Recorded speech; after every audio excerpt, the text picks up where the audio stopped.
Olá, seja muito bem-vindo ao Lendas, um lugar especial para nós contarmos a história de grandes personalidades que ajudaram a compor a história do rodeio brasileiro. E hoje eu tenho um convidado muito especial, o velhinho mais amado de todo o universo country, de todo o rodeio. É ele, Isnar Ribeiro, seja muito bem-vindo.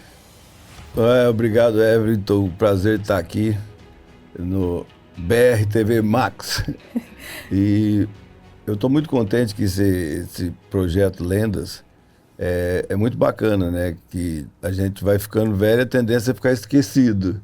E o Lendas não deixa, isso é muito bom. Com certeza, muitas histórias foram esquecidas com o tempo porque nós justamente não tínhamos um lugar onde contar todas elas e fazer com que elas perpetuem por muitas e muitas décadas. E é muito satisfatório para mim receber você que tem tanta história e quanto contribuiu para o sucesso do rodeio brasileiro. É verdade, eu sou meio o Forrest Gump, sabe aquele cara que viu tudo? E ainda fica, run, Forrest, corre, Isnar, corre, eu tô correndo até hoje. Isso, claro, nos faz muito bem. Ô Isnar, para quem te conhece hoje é muito fácil dizer que você é um grande comentarista, alguém que é muito atuante no meio do rodeio, mas eu quero contar um pouco para o nosso público quem era o Isnar Ribeiro antes dos anos 2000. De onde surgiu o Isnar Ribeiro? Eu sei que você foi praticamente nascido e criado na pequena Paulo de Faria, quase vizinha aqui da cidade de São José do Rio Preto, e por ali, Isnar não era tanto quanto conhecido, mas o Isnar Ribeiro e toda a família Ribeiro são muito conhecidos até hoje, inclusive. Foi um projeto que ele nasceu, eu acho que pela tradição dos nossos, da outra geração. Porque sempre foi uma geração na época não tinha cowboy, né? Era de peão de boiadeira. Então meio que você tinha que fazer aquilo. Porque tinha as capação, você tinha que sair montado, esse é meu filho, esse é meu neto, esse é meu sobrinho. E ali você fazia parte daquilo. E o circo de montaria sempre parava em Paulo de Faria, né? Porque a gente levava o boi, a gente montava e levava o público. Então tinha fila de circo para lá. Mas foi um tempo de ouro. Começamos em 79, credo. Foi esse dia, 1979.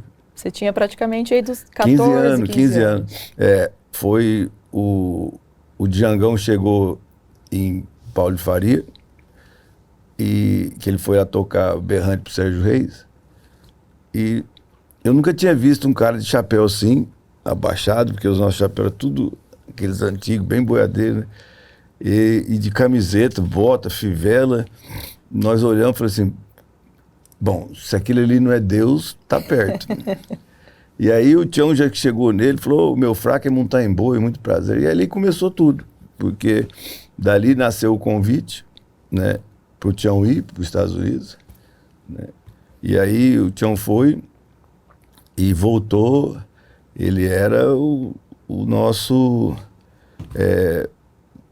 grande herói, era o Capitão América. Porque as pessoas talvez não tenham essa dimensão, né? Porque na época não tinha rodeio de touro, não tinha.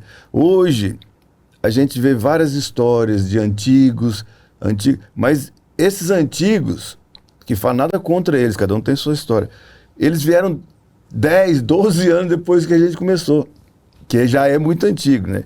Então, essa história, ela começou assim, despretensiosa. Foi o Tião indo para os Estados Unidos contra todo mundo. Imagina, esse menino tem que estudar. Tarará. Aí ele voltou, falou, cara, o negócio lá é bom, hein? Mas a gente não tinha como, isso foi em 80, 81, a gente não tinha como mudar isso. Até porque nessa fase o que interessava no Brasil eram as montarias em equinos no estilo de cutiano, que são nossas, criadas aqui. E tinha 300 montarias na noite, e a gente tinha que esperar o rodeio inteiro acabar para depois a gente montar na madrugada.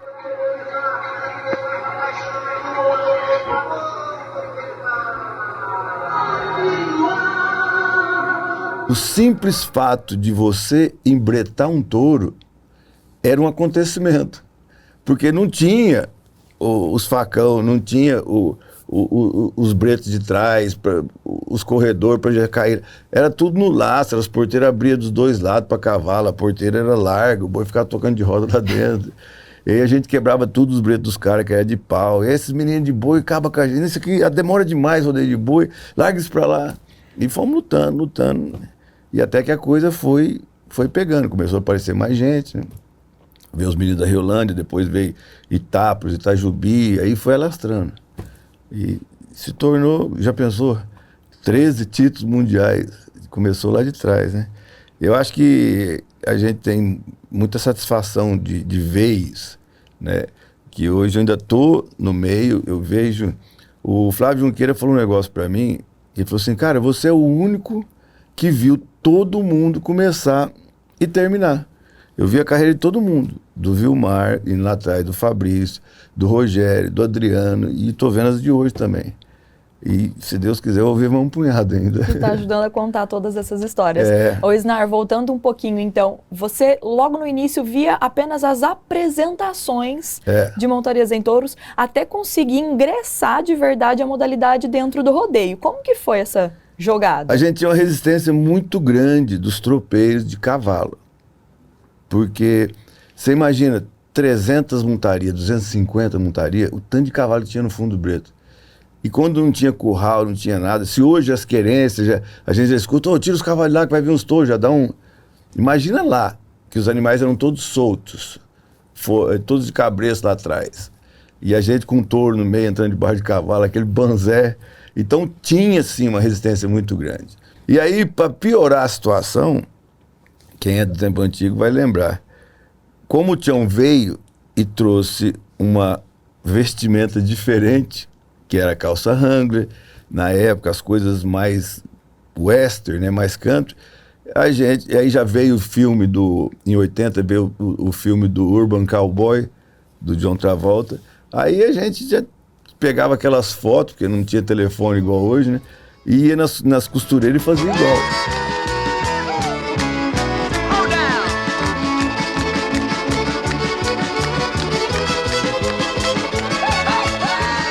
E a gente começou a andar diferente.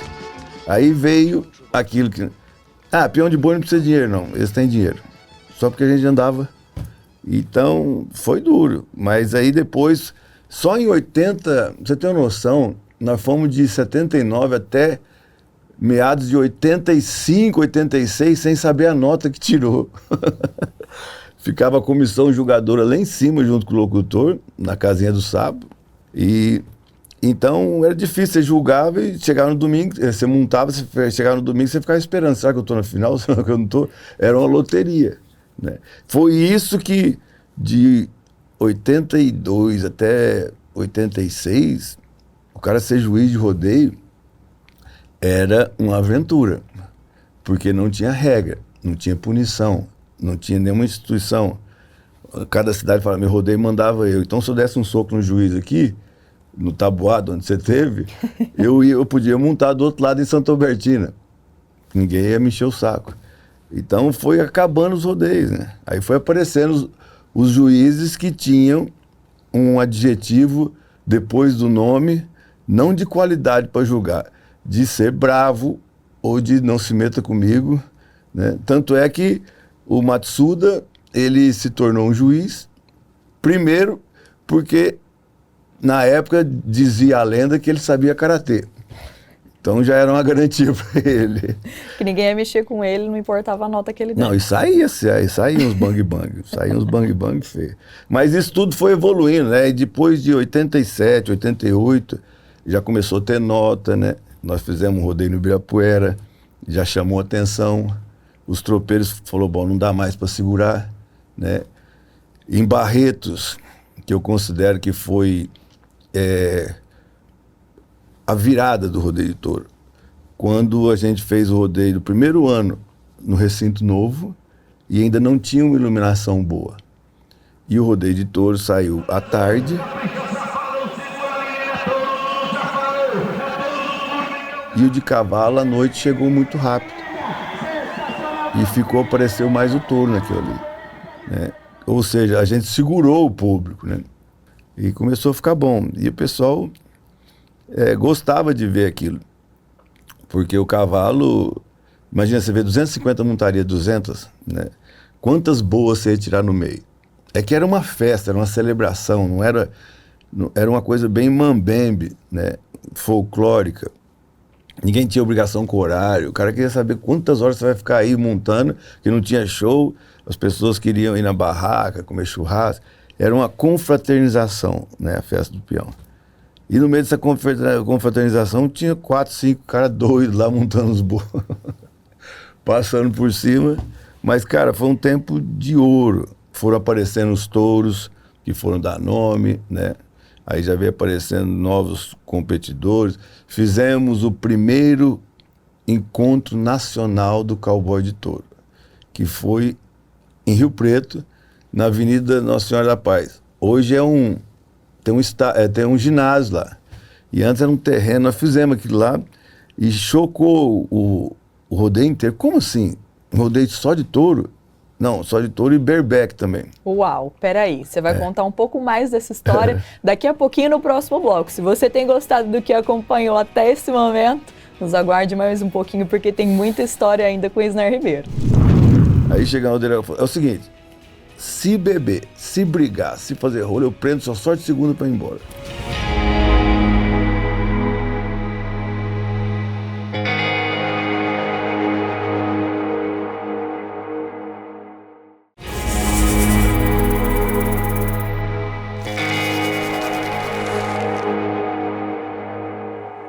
Já estamos de volta com o programa Lendas e o meu convidado hoje é o querido Isnar Ribeiro. No último bloco nós estávamos começando a contar sobre o primeiro encontro nacional de cowboys de montarias em touros. E aí, Isnar? Com certeza foi sucesso, porque rendeu muita história boa esse encontro. E hoje, quando a gente imagina aquilo lá, né, era tão pequeno comparado com as coisas hoje, a arquibancada acho que não cabia 600 pessoas. E estava todo mundo lá que gostava de usar chapéu, porque em Rio Preto, nessa década de 80, até meados de 90, a Avenida Andaló, né, quem conhece lá, era o ponte de todo mundo. Todo mundo ia para lá, a cidade inteira de domingo, ficava todo mundo lá. E a gente ia de chapéu, e parecia os extraterrenos, porque não tinha, ninguém usava chapéu bota. E esse encontro nacional foi o Kim Arnaldo que fez, né? Que eu produzi e ele que foi o grande mentor, que conseguiu a grana, tudo. E nós fizemos lá, o Vilmar ganhou o primeiro, eu ganhei segundo, o touro chamava Garotinha, ele saiu com a porteira no pescoço, e ele saiu pulando da porteira. E também naquela época não tinha 8 segundos. Você montava, muitas vezes um cara que montava num boi bem pulador de 6 segundos ganhava o rodeio e outro que parava 8 segundos num fraco não ganhava. Mas pois é, se já não se sabia nota naquela época, quem dirá a quantidade de tempo que você precisava ficar sobre o animal? Não, mas quando veio a nota, aí que piorou. Piorou porque cada um julgava o que ele achava que era certo. Um julgava de 0 a 5, que nem Ouridão, ele julgava de 0 a 5. Então, você terminava o rodeio, tinha 30 negros com 1, 5 com 1,5, para tirar um 2,5, então empelotava muito. Outros julgavam de 0 a 10, e era um juiz só, né? Então, isso tudo foi aos trancos e barrancos. Então, por exemplo, você foi campeão essa semana de São José do Rio Preto com a nota 4. É. Na próxima semana você é campeão de Paulo de Faria com nota 8,5. É. Eu tenho uma montaria, acho que o Thiago vai mostrar aqui, em Barretos, foi a melhor montaria do dia, em 90, acho. E a minha nota acho que foi 8. 8 ou 8,5. Então, no boi do Paulo Emílio.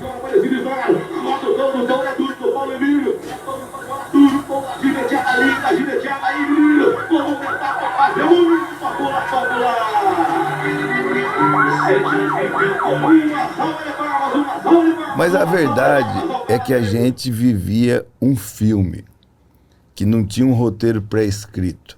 A gente sabia que a gente estava indo em algum lugar. Era muita aventura, mas né? Não sabia onde ia dar isso. Escrever tudo então aquilo. Falava, você quer vir? Vem, vai montando, vamos. Então, se tinha dinheiro, bem, se não tinha, não tem. A gente saía, eu e o Tião saía com a Caravan Prata, que era o carrão da época, E a gente saía atrás de boi, porque não tinha rodeio, a gente saía atrás de circo. E a garantia que a gente tinha era uma pulseira de ouro que o Tião tinha, que ele falou, se der rolo, nós vendíamos ela. E a gente saía, ficava meses e meses atrás de exposição. O Brasil ele é todo ao contrário, né? E dentro dessa bagunça toda, entre aspas, que eu estou dizendo, tudo desorganizado, comparando com hoje. Mas naquela época o povo não queria saber, eles queriam se divertir. Você imagina que já tinha um cara, naquela época, que fazia o rodeio completo. Fazia touro, berbeque, sela, bulldog e cutiano. E ele tinha os bretos americanos. E até a história do rodeio é muito ingrata com ele. Chama Murilo Tibérios, dono do Ranchos Badger. Esse cara, o rodeio sempre teve louco. Por isso que ele cresceu. Sempre teve uns loucos que... Esse cara vendeu uma fazenda e foi para os Estados Unidos para trazer tudo para cá. Aí ele trouxe breto, equipamento, e ele fazia em algumas exposições esse rodeio Ranchos Badgers, que era uma cópia fiel do americano. E aí eu tinha que ir atrás dele, porque era o único que tinha os touros, né? Então, e você vê, ele caminhou nessa mesma época que a gente, fazendo touro, e ele já fazia rodeio de touro, só que, assim, os peões dele não gostavam de montar nos touros, né? Que era obrigado a montar, o cara tinha que ser cowboy completo. E você vê como que é a deficiência de comunicação, né? A gente iniciando o movimento, sofrendo, ele tinha um pronto, mas a gente não sabia, que não é a era hoje do zap, de telefone. Aí depois de uns 3, 4 anos que a gente foi se encontrar, né? Aí, mas ele tinha a maneira dele de fazer rodeio e tinha muito problema da distância, né? E as coisas eram muito isoladas, as notícias não saíam assim igual hoje. Então, quando saía uma notícia, ela ia chegando e ela ia aumentando. Então, quando um cara parava num boi, o nego já falava, nossa, esse boi pulou mais alto que tudo. E era legal isso aí. Isso aí é que atraía as pessoas, né? Para esse... O peão, ele era mal visto, não adianta. Ele não é que ele era um marginal, mas ele não era o cara de ser o queridinho da sogra. Não era o protótipo, vamos dizer assim, para ser o marido da filha do fazendeiro. A gente era o marido da filha do fazendeiro, pelo menos uma noite, mas escondido. Elas não ficavam com a gente, né? Só o Tião, que era o importado, que podia chamar para tudo. Aí eu tive uma sorte muito grande, que eu já contei isso, eu falei, eu não posso morrer com essa mentira. Eu estava em Santa Albertina e o Zé do Prato tinha uma namoradinha. Antes dele casar, o Zé do Prato era novinho, que a gente apelidou ela de maçã do amor, que era tudo vermelhinho assim. E aí ela conversando com ele, locutor nessa época, não era esse prestígio que era hoje. O Zé do Prato era um guerreiro, ele que virou isso, né? E ela perguntou se ele fazia só locução. Ele falou, não, eu sou advogado também. Quando ele fez isso, eu tossia cerveja. Aí ele falou assim, ele também acabou de formar. Ele era muito brincalhão. À noite, eu fui montar, eu tô lá esquentando a corda, ele falou assim, é o doutor Isnar Ribeiro. Mas eu e ele sabia da brincadeira. Quando ele falou, é o doutor Isnar Ribeiro, a comissão veio, doutor, amanhã vai ter um churrasco. Você vai lá com a gente, junto com o Tião, e eu... Tá bom, eu vou. E aí ficou isso de doutor. Muita gente falou, gente, eu não sou doutor, não.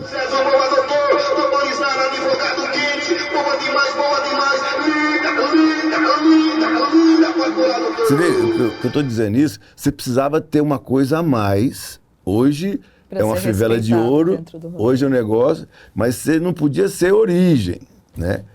E aí depois as comissões eram muito boas. Eles eram os pilares que endossavam o rodeio. O rodeio tinha a cara da cidade. E dentro dessas comissões sempre tinha um designado a conversar com a gente, que era o mais bravo. Não deixe que eu converse com ele. E tinha, eu me lembro, uma vez nós fomos em Adamantina, era no campo de futebol, vai ter uma reunião ali com o delegado. Eu falei, como assim? Aí chegava o delegado e falou, é o seguinte, se beber, se brigar, se fazer rolo, eu prendo só de segunda para ir embora. Essas eram as boas-vindas que a gente tinha. Mas eram heróis, né? Os peões de cavalo, eu era um dos poucos que andava com eles. Eles eram personagens dignos de um Yellowstone brasileiro hoje, né? Os caras eram muito...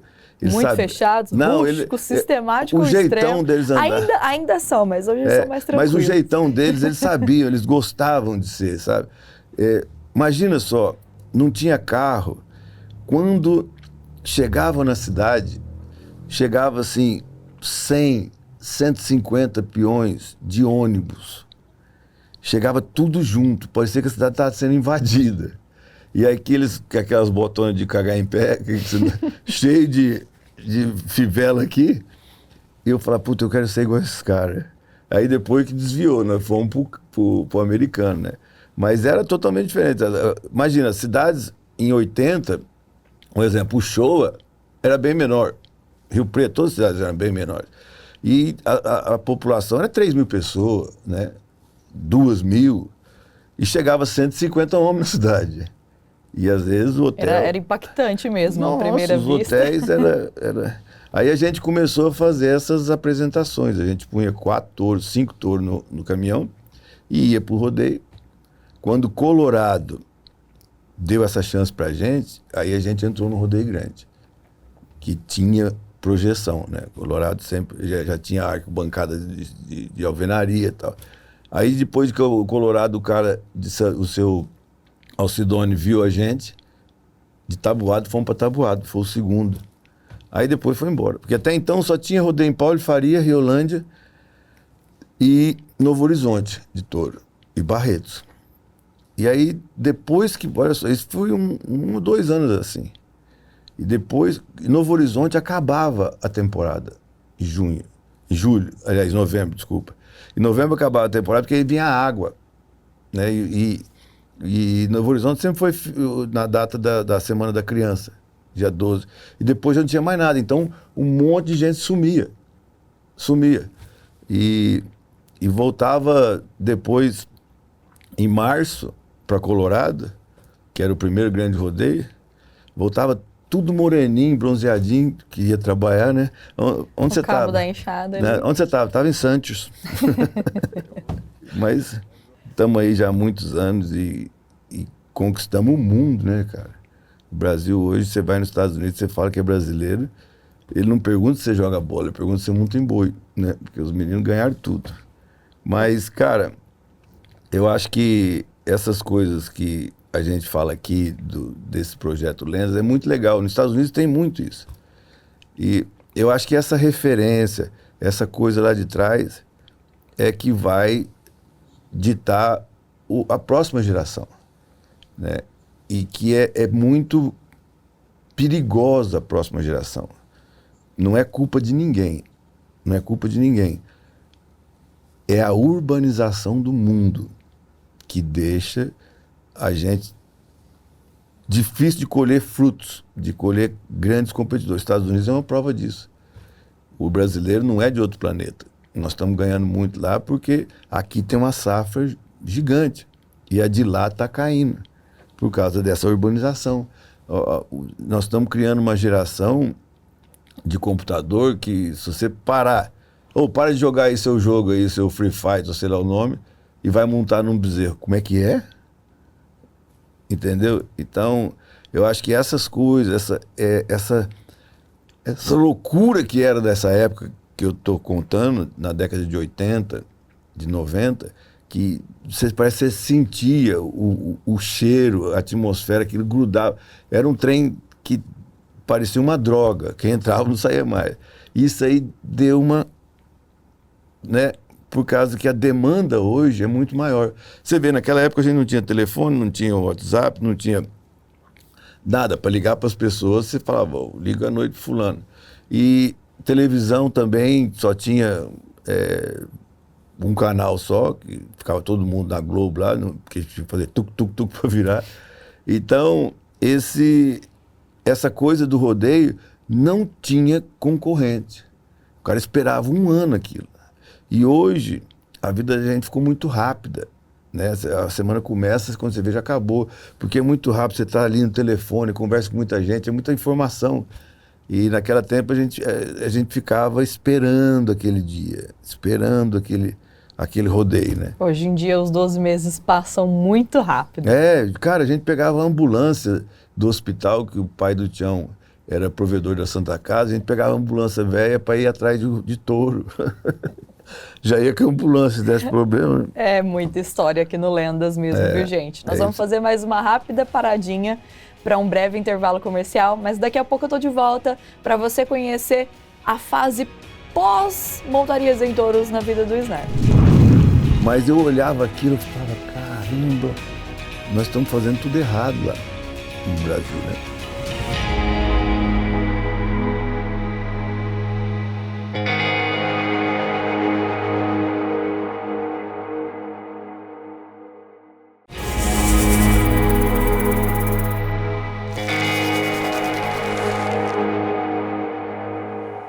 Já estamos de volta com o programa Lendas. Hoje, ao meu lado, o Isnar Ribeiro tem debulhado toda a história da modalidade de montarias em touros aqui no nosso país e também nos contado o quão grande foi esse crescimento. Grande e árduo, hein, Isnar?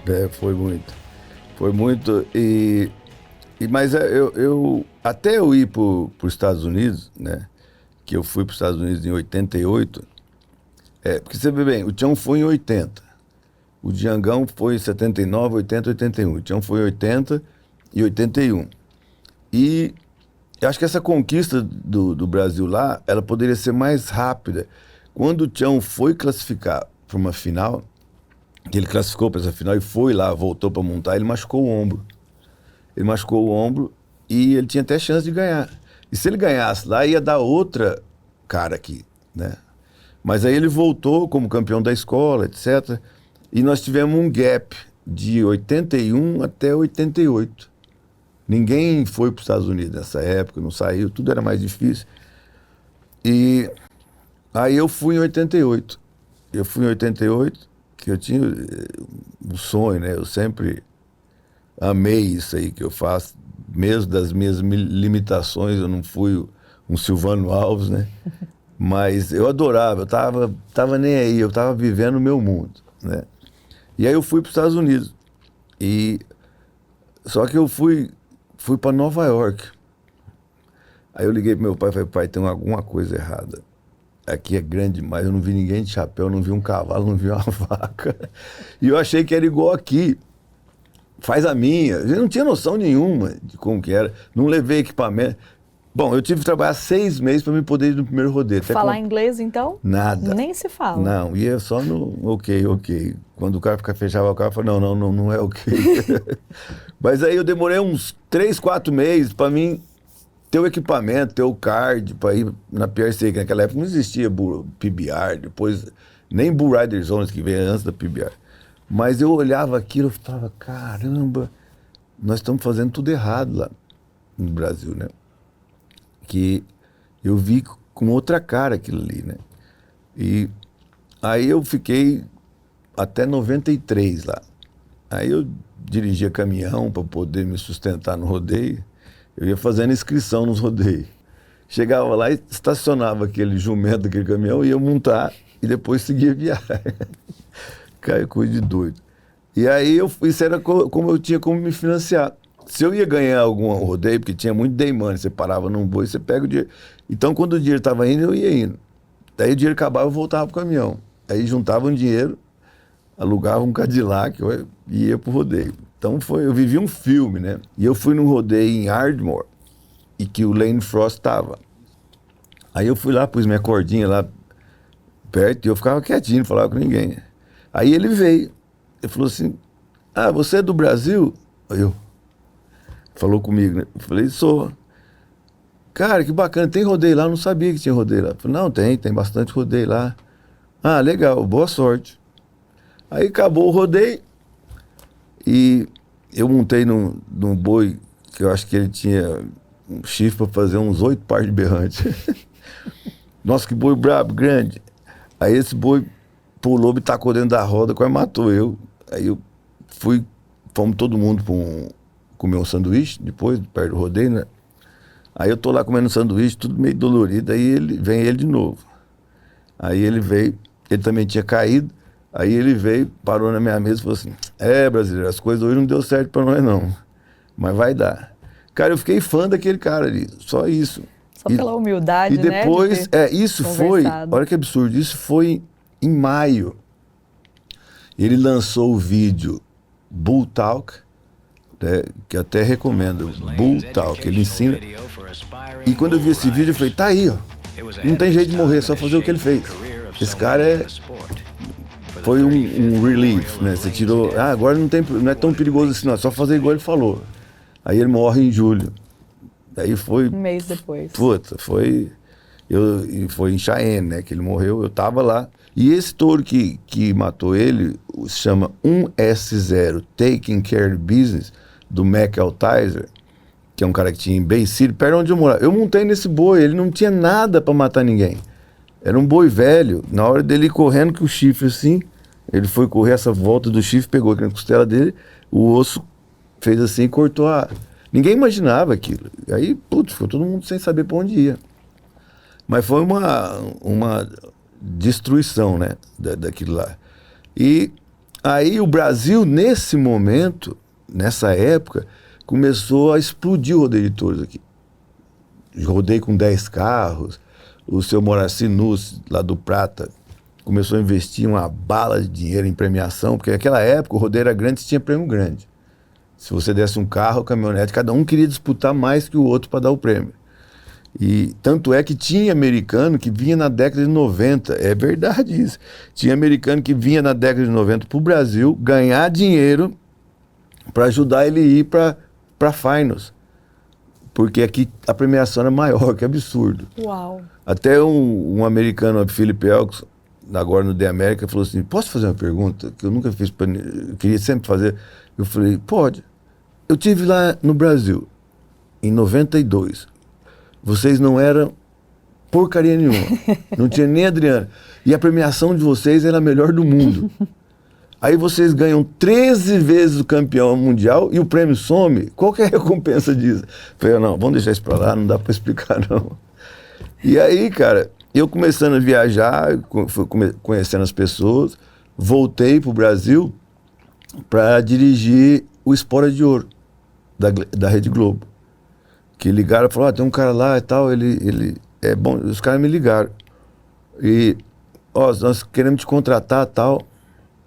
E eu, não posso ir não, eu tenho um monte de coisa aqui, eu tô devendo a caminhonete aqui, eu tenho prestação pra pagar e tal. A caminhonete que eu tinha comprado, acho que era $3.000. Aí, eles falaram assim, tá, você tem conta em banco aí? Tem. Então tá, nós vamos mandar um dinheiro para você fechar a sua situação aí, e você vem embora. Eu ganhava $100 por semana, trabalhando lá, domando cavalo, aquecendo pro Roy Carter, que é o paizão dos brasileiros lá, o primeiro que ajudou. Então ele mexia com cavalo de apartação, eu ficava ali ajudando ele, ganhava $100. Aí eu tinha uma amiga, que era do banco. Aí ela me ligou, né? Os telefones ficavam tudo espalhados no rancho, falava, Esnar, linha 4, aí sei lá, pum. Alô, o que tá acontecendo? Eu falei, por quê? Tem $10.000 na sua conta. Eu falei, quanto?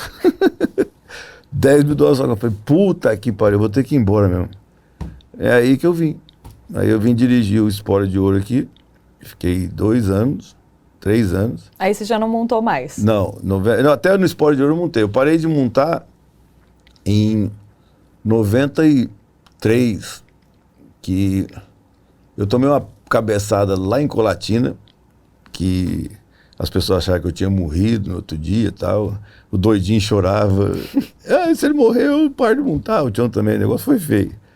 Aí, depois eu saí de lá, falei, vou montar para isso não ficar na cabeça, né? Aí vim para General Salgado. E General Salgado, na final, como não tinha tempo, né? E a hora que o boi saiu assim, eu soltei, que não ia dar pra me pegar. E a luva mordeu, caí debaixo dele e pisou na minha cara. Acabou com a minha cara. Isso que era pra esquecer do outro tombo. Aí depois, só de tocar um berrante perto de mim, eu ficava com medo. Eu falei, vou parar com esse trem, senão não vai dar não. Mas eu não arrependo, eu sou o cara mais realizado de tudo que eu fiz. Eu acho que se eu voltasse lá, eu faria tudo igual. Mas nesse caminhar aí, a TV Rodeio começou, né, a trazer a tecnologia, a filmar, a botar os projetores, né, que era um Deus nos acuda, porque se a gente iluminasse a arena, o projetor apagava. E se a gente apagasse a arena, a câmera não lia a imagem para mandar pro projetor. E a gente ia fazendo, né? E daí eu comecei, tinha um programa aqui, O Chão é o Limite, eu comecei escrevendo caos, que tinha um quadro que chamava Os Caos do Kaká, né? E eu escrevia os caos para ele. Montaram a garupa e já foi entrando no riacho, a água foi batendo no carcanhar, foi no meio da canela, foi chegando no joelho e a véia parteira começou a rezar, e Ave Maria, Pai Nosso, Nossa Senhora, foi indo, o menino olhou e falou assim, ó dona, só para de rezar aí, porque esse burrinho é católico, ele vai ajoelhar com nós. Aí depois eu comecei a fazer comentário nos bastidores, né, em off, das montarias.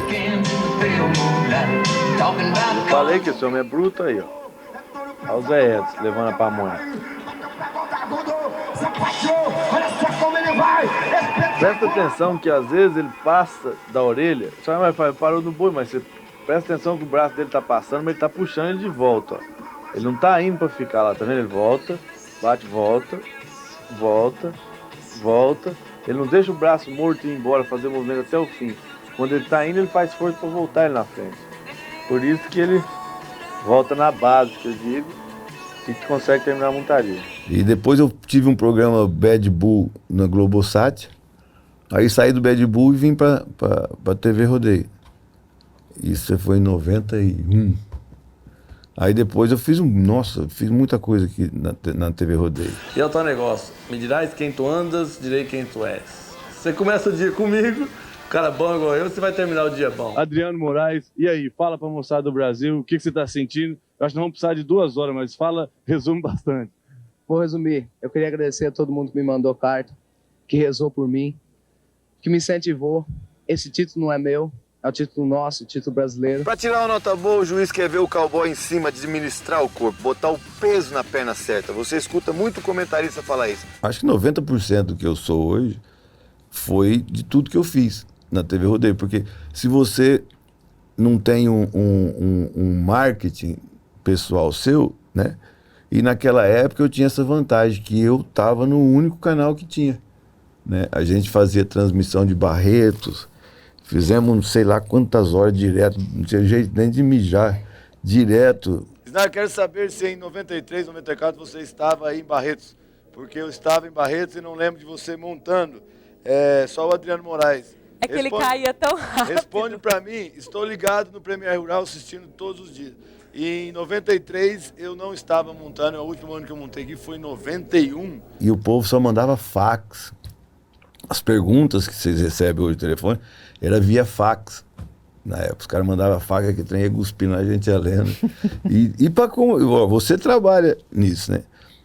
Você imagina você tocar um rodeio, eu ficava lá em cima, a gente não tinha comunicação com o Breto, a gente não tinha a lauda, que é o day sheet, com sorteio, porque era tudo feito à mão, eles não faziam 2.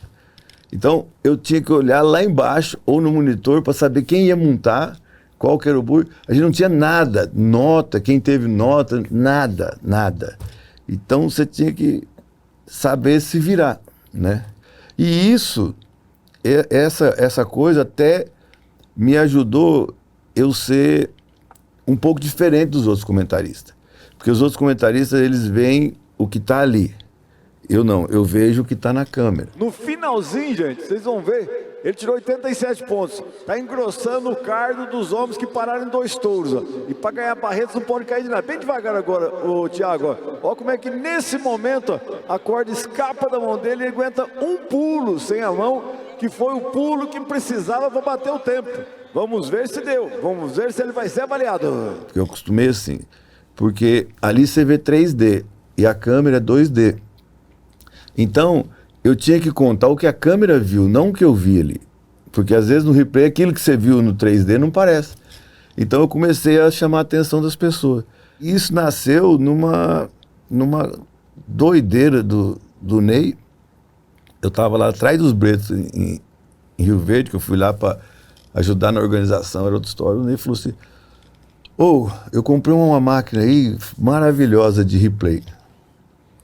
Você não faz o comentário ao vivo? Eu falei, você tá louco? Pois. Eu pego o microfone aqui, não, vem ver, ó, ele fazia assim com o dedo, ó, eu volto, faço tudo, que era o DSR, eu acho, o nome do negócio. Aí eu falei, tá bom. Aí eu fiz uma montaria lá e fiz, olhando pro painel. Aí a hora que eu abaixei o olho assim nos Bretos, tava todo mundo olhando pra mim. Falei, uai, esse negócio dá certo. Gostaram disso aqui. Aí começou. Osnar, 25 anos depois, hoje você é uma grande referência nesse setor. Eu sou muito grato à comunidade do rodeio, porque é duro você ficar, porque sempre tem a comparação, etc. Mas eu pus apelido de mim, eu mesmo pus apelido de mim de velhinho, faz uns 30 anos. Que aí na época eu já falei, eu vou pôr o apelido de velho, que eles não me enchem o saco. E isso foi durando. E ficou um personagem que tirou esse cara ele agrega, ele não veio aqui para tomar o espaço de ninguém. E essa é a minha natureza, eu nunca tentei derrubar ninguém para mim subir. Porque eu vi tudo isso, né? E o que eu vi do rodeio e ver onde ele está hoje, cara, eu sinto que uma poeirinha minha tem disso daí, porque eu ajudei muita gente, eu ajudei o Vilmar, eu ajudei o Adriano, eu ajudei o Rogério, né? Que na época não tinha, eu era o cara que tinha ido lá, então as referências das coisas lá que eu poderia ajudar com a PRCA, de tirar o card, etc., que na época não tinha outra alternativa, eu ajudei muito. Depois veio a Bull Riders Only, eu trouxe eles para o Brasil, antes da PBR.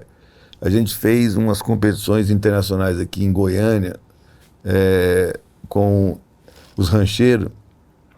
Fizemos uma competição absurda. Eles ganharam o primeiro, nós ganhamos o segundo. Olha só que diferença. Eles ganharam o terceiro, quarto e a gente ganhou o quinto.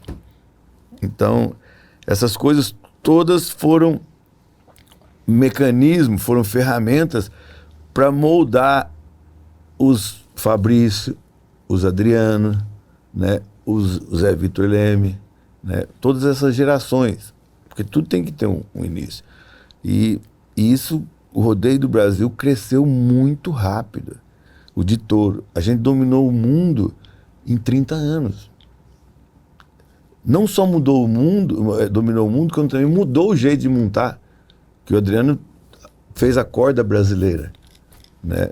Hoje tem a corda americana, que é a que eu trouxe de lá, que só tinha ela. Hoje tem a corda brasileira. Então, o brasileiro, ninguém pode com ele. E eu não sei como eles vão fazer lá nos Estados Unidos, porque eu estive lá agora, eu fui no rodeio, acho que tinha 28 montarias, tinha 26 brasileiros.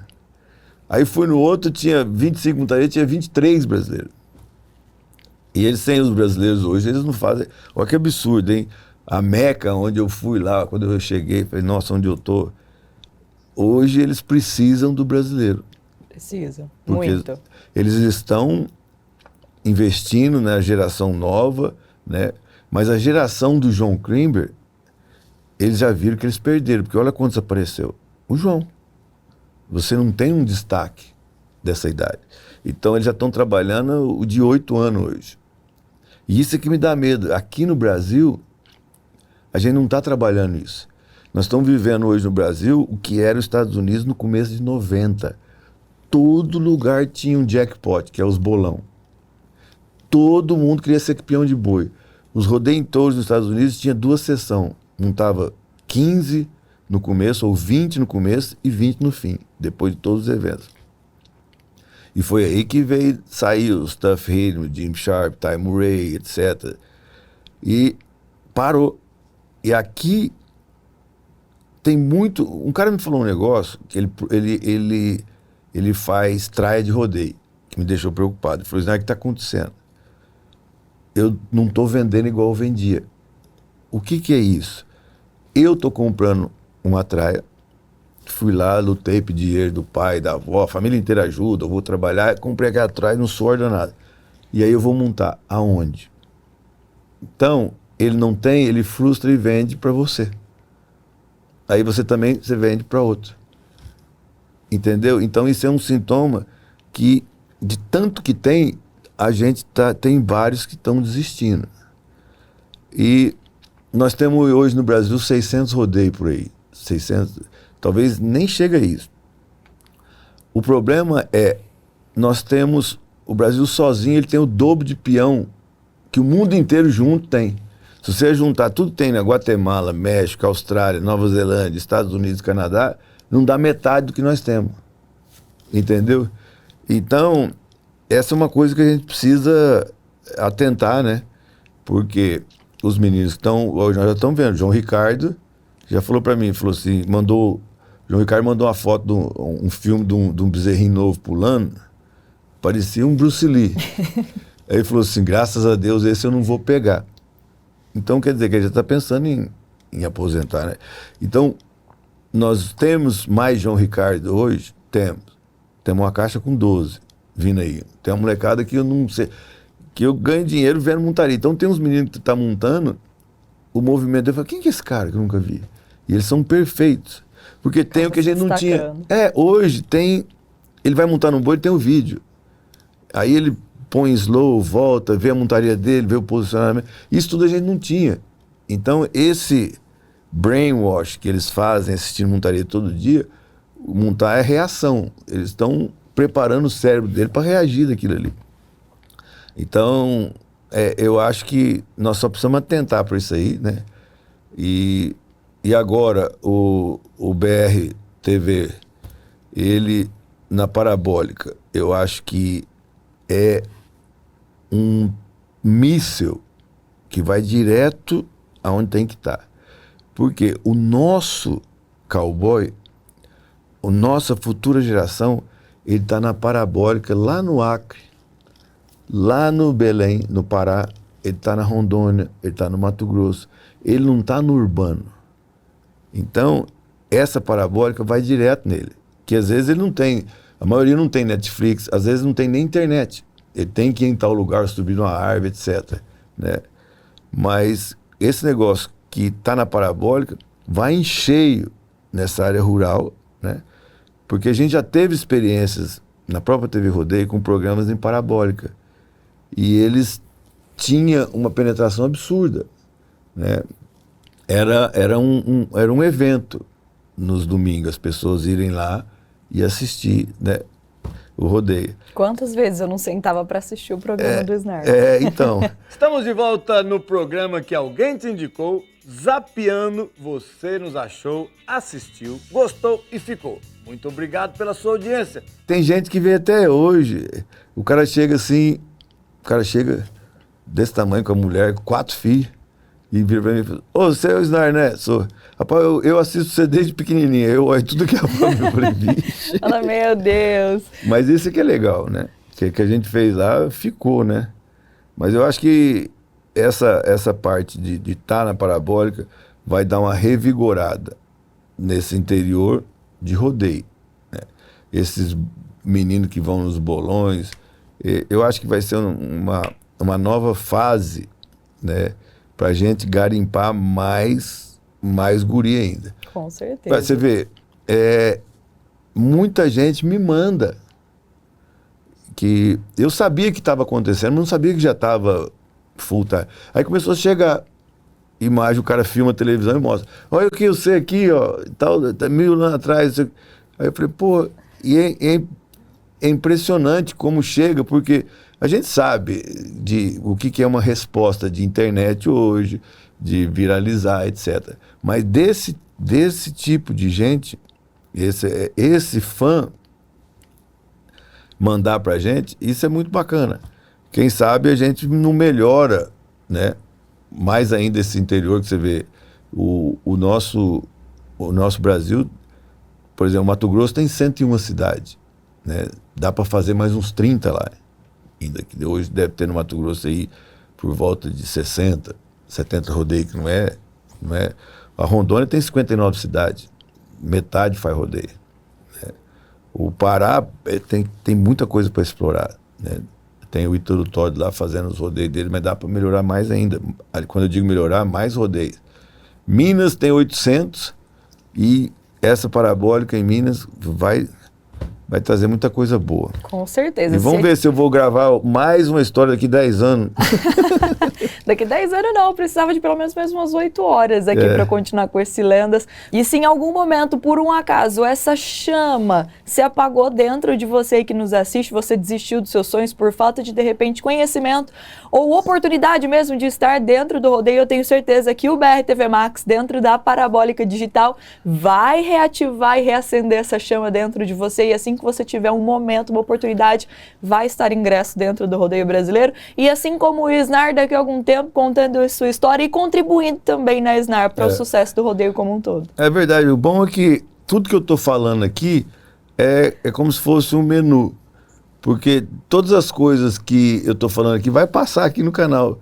Porque tem coisa aqui, tem programa aqui que eu fiz, tem memórias, tem umas namoradas que aconteceu. E foi bom demais. O Isnar, eu precisava de pelo menos mais 8 horas de programa para conseguir tirar muito mais coisa de você e ilustrar aqui o Lendas. A gente pode faz o Lendas, depois faz o Lata Véia, depois fala...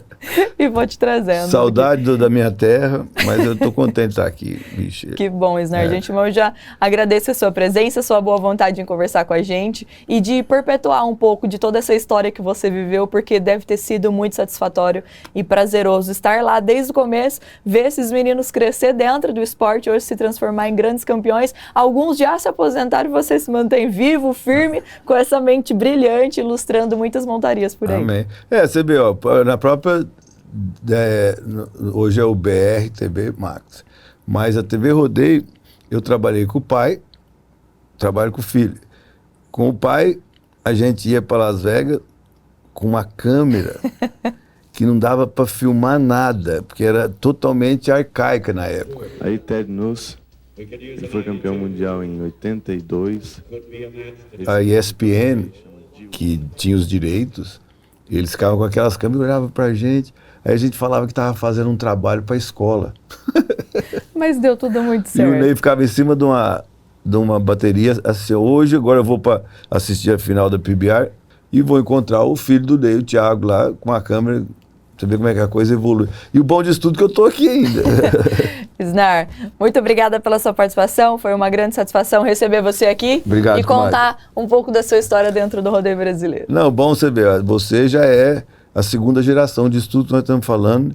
E eu espero que você tenha uma história bonita, igual eu tive aqui. Já está sendo, só continuar. Valeu, muito obrigada. E se você gostou de acompanhar o Lendas, continue ligadinho aqui no BR-TV Max, pois nós temos uma programação especial para você, fã do Universo Country, fã do universo do rodeio. Eu te espero para um próximo Lendas. Fique ligadinho na nossa programação para saber quem será o nosso próximo convidado. Até lá!